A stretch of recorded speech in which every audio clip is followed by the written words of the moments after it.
بھئی ہمارے شریعت کے حساب سے اس دنیا کا سب سے بڑا پاپ یہ ہے کہ اللہ کے علاوہ کسی اور کی عبادت کی جائے. اور ظاہر ہے ہمارے غیر مسلم بھائی اگر ہماری بات سن رہے ہوں ان کو برا بھلا کہنا مقصد نہیں ہے، لیکن یہ ہمارا بلیف ہے، ہمارا عقیدہ ہے.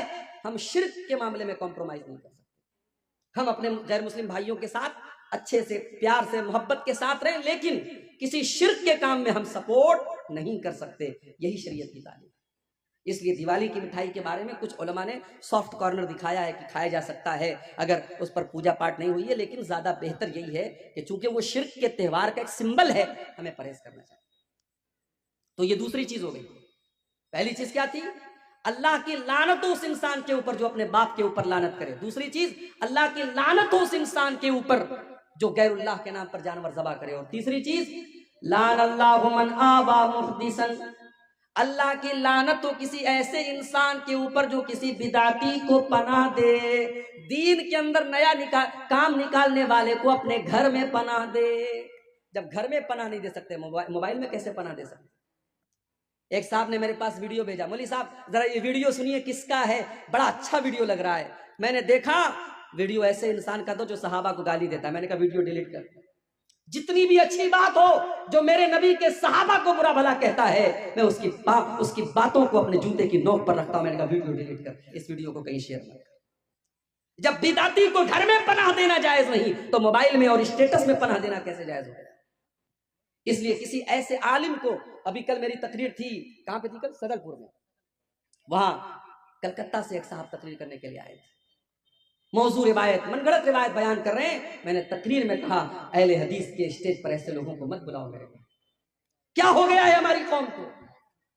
ابھی ایک جلسے میں نے سنا ایسے مقرر کو بلایا جا رہا ہے جس کے باقاعدہ یوٹیوب کے اوپر بھجن موجود ہیں، جو غیر اللہ کے لیے بھجن گاتا ہے اور غیر اللہ کے لیے جو ہے اللہ کے علاوہ دوسروں کی تعریف میں وہ لمبے لمبے قصیدے پڑھتا ہے اور کفریہ باتیں کرتا ہے. اس کو آج ہماری جماعت اہل حدیث کے اور شیر آبادی کے اسٹیج پہ بلایا جاتا ہے. یہ شرم کی بات نہیں میرے بھائی. عقیدہ بھی کوئی چیز ہوتی ہے، ایمان بھی کوئی چیز ہوتی ہے. ہمارے اسٹیج کا ایک وقار ہے، ایک سمان ہے، ایک ڈگنیٹی ہے، ایک پہچان ہے، ایک آئیڈینٹی ہے. اس کو برباد مت کرو میرے بھائی. جس کی بھی لچھے دار باتیں ہیں اور جس کے کبھی آپ نے نام سن لیا، اس کو بلانے مت لگو. پتہ لگاؤ وہ عالم ہے کہ نہیں، وہ اہل حدیث ہے کہ نہیں، اس کا عقیدہ صحیح ہے کہ نہیں. جب بدعتی کو پناہ دینا جائز نہیں ہے تو بدعتی کو اپنے موبائل میں بھی پناہ دینا جائز نہیں. چوتھی چیز وَلَعَنَ اللَّهُ مَنْ غَيَّرَ مَنَارَ الْأَرْضِ، اور اللہ تعالیٰ کی لعنت اس انسان کے اوپر جو زمین کے نشانوں کو مٹا دے، جو اپنے کھیت کے نشان کو مٹا کر کے پڑوسی کے کھیت پر ناجائز قبضہ کر لے، اپنی زمین کے کاغذات میں ہیر پھیر کر کے اپنے بھائی کی زمین پر ناجائز قبضہ کر لے، زمین کے نشانات کو مٹا لے، اس انسان کے اوپر اللہ کی لعنت ہو. اچھا مجھے ایک بات سمجھ میں نہیں آتی، کسی کی زمین ہڑپ کر آپ کیا لے کے جائیں گے میرے بھائی؟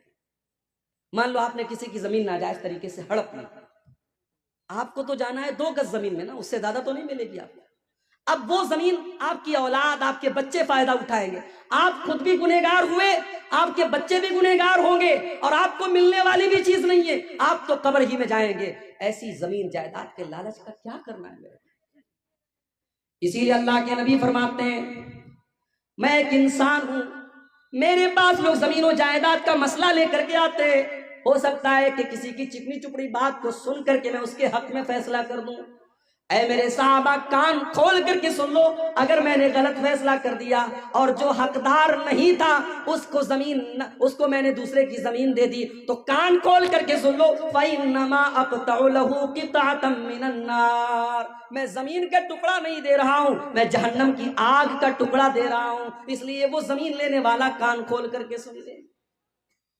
میرے بھائیوں سب ٹھاٹ پڑا رہ جائے گا جب لاد چلے گا بنجارا. کسی کی زمین جائیداد ناجائز طریقے سے مت ہڑپو. آج افسوس کی بات ہے کچہریوں میں، عدالتوں میں سب سے زیادہ کیس اگر ملے گا مسلمان کا ملے گا. کوئی بھائی کی زمین پر قبضہ کر کے بیٹھا ہے، کوئی بہن کا حق مار کے بیٹھا ہے، کوئی بیٹی کا حق مار کے بیٹھا ہے. میرے بھائی ایسا نہ کرو، اللہ کے نبی نے لعنت کی.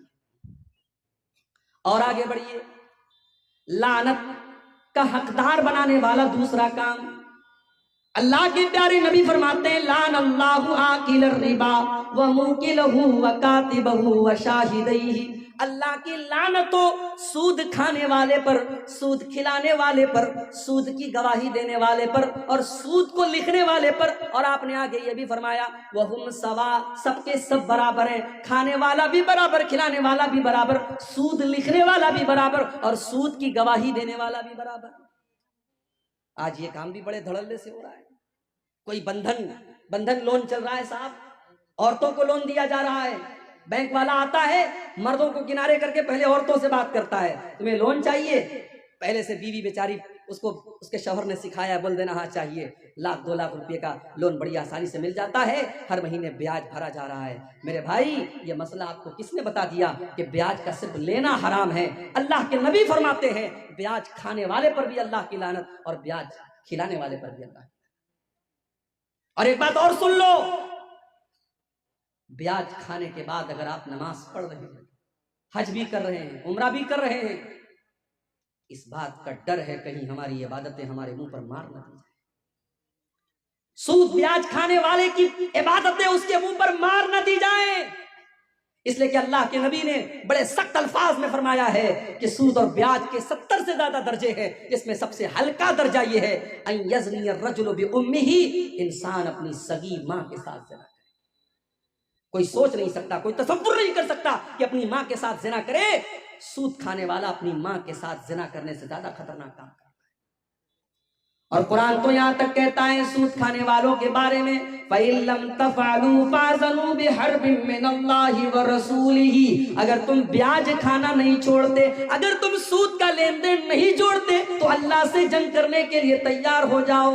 تمہارے اندر طاقت ہے، تمہارے اندر ہمت ہے تو اللہ سے لڑائی کر کے دکھا دو۔ اللہ سے کون میرے بھائیوں لڑائی کر سکتا ہے؟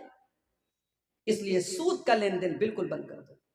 اب یہ ایک الگ مسئلہ ہے، ہم ہندوستان میں رہتے ہیں، پورا ہمارا کاروبار بینکنگ سسٹم پر ہے، بینک میں ہمارا سیونگ اکاؤنٹ کھلا ہے، ہر کوارٹر پر، ہر 4 مہینے پر ہمارے بینک میں انٹرسٹ آتا ہے۔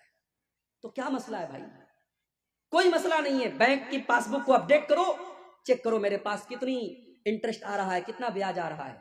جو سال میں بیاج آ رہا ہے اس بیاج کو آپ بینک سے نکال لو، کسی غریب کو، کسی بیمار کو، کسی ضرورت مند کو دے دو۔ اس لیے نہیں کہ ثواب ملے گا، اس لیے تاکہ وہ پیسہ استعمال ہو جائے، بینک اس کو استعمال نہ کرے، آپ بھی اس کو استعمال نہیں کریں گے، کسی ضرورت مند کو دے دیں گے بس اپنی جان چھڑانے کے لیے۔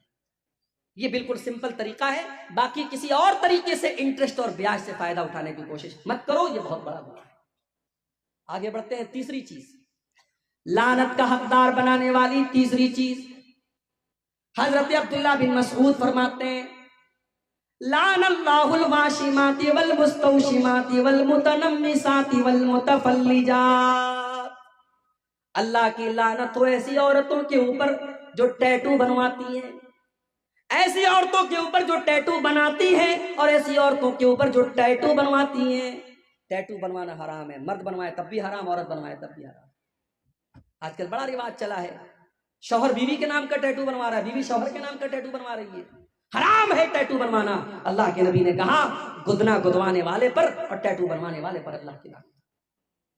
والمتنمسات، اور اپنے آئی برو کے بالوں کو نوچنے والی اور اپنے آئی برو کے بالوں کو چھوٹا کرنے والی عورتوں کے اوپر بھی اللہ کی لعنت ہو۔ ہاں، اگر کسی عورت کا آئی برو نارمل سے زیادہ ہے، جو بال عورت کو نارمل عورتوں سے زیادہ ہے، اس بال کو ریموو کیا جا سکتا ہے۔ جیسے بعض عورتوں کے چہرے پر کچھ داڑھی واڑی کے پاس بال آ جاتے، اس کو وہ ریموو کر سکتی ہے۔ اگر کسی عورت کی آئی برو بہت نارمل عورتوں سے بہت زیادہ ہے، شکل بھدی لگ رہی ہے، اس کو نارمل کیا جا سکتا ہے، مگر خوبصورتی کے نام پر، میک اپ کے نام پر اپنی آئی برو کو بالکل اس کو مٹا دینا یا چھوٹا کرنا یہ جائز نہیں ہے، اللہ کے رسول لعنت کر رہے ہیں۔ عبداللہ بن مسعود کہتے ہیں اللہ کی لعنت تو ایسی عورتوں کے اوپر جو آئی برو کے بالوں کو نوچتی ہیں، والمتفلجات، اور اللہ کی لعنت تو ایسی عورتوں کے اوپر جو اپنے بالوں کے بیچ میں گیپنگ کرواتی ہیں۔ اس زمانے میں میک اپ کا طریقہ یہ بھی تھا، بالوں کے دانتوں کے بیچ میں گیپنگ کرواتے ہیں، لیکن آج دانتوں کے بیچ میں گیپنگ تو نہیں ہوتی ہے۔ ہاں، کچھ لڑکیوں کے یا عورتوں کے دانت جو ہیں تھوڑے ٹیڑھے ہوتے ہیں، باہر کی طرف نکلے ہوتے ہیں، تو اس کو ڈینٹسٹ کے ذریعے سیدھا کروایا جا سکتا ہے، کیونکہ وہ بھدا لگتا ہے، وہ نارمل نہیں ہے۔ تو جو چیزیں نارمل نہیں ہیں اس کو ٹھیک کیا جا سکتا ہے، لیکن نارمل کو بگاڑ کر کے ایب نارمل کرنا یہ صحیح نہیں۔ المغیرات خلق اللہ، جو عورتیں اللہ تعالیٰ کی تخلیق کو بدلتی ہیں، اللہ تعالیٰ نے جیسا بنایا ہے اس کو بدل کر کے اپنے حساب سے بنانے لگتی ہیں، ایسی عورتوں پر اللہ کی لعنت ہو۔ یہ کس نے بیان کیا؟ عبداللہ بن مسعود نے، بہت بڑے صحابی عبداللہ بن مسعود۔